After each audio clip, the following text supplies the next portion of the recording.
بلاش تقول إننا بنخاف على البنت، إحنا بس بنخاف على سمعتنا أكتر ما بنخاف عليها. بنخاف حد يقول دي بنت فلان عملت كذا، بنخاف اسمنا يتقال في قعدة، بنخاف حد يبصلنا بصة مش عجبانا.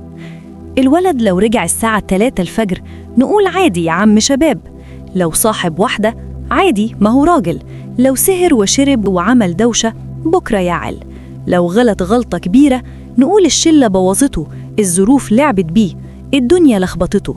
طب والبنت لو اتأخرت نص ساعة عن ميعادها البيت كله يولع، كنتي فين؟ مع مين؟ ليه؟ إزاي؟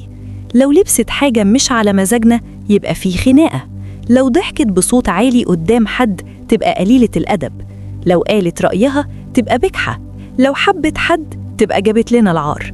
الولد نسيبه يغلط عشان يتعلم، البنت نربطها عشان نحافظ عليها.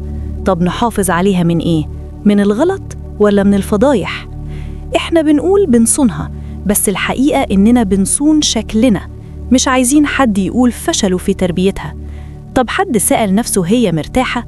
حد سأل هي عايشة حياتها ولا ماشية على طراطيف صوابعها طول الوقت؟ الولد لما يقع نقول له قوم يا بطل، لسه الدنيا قدامك. البنت لما تقع أول سؤال انتي نيلتي ايه عشان ده يحصل؟ كأنها لازم تثبت إنها بريئة قبل ما تاخد حقها في الحزن. الولد لو ضاع المجتمع يقول معلش بيعدي بمرحلة، البنت لو اتلخبطت المجتمع يفضل فاكرها طول عمره.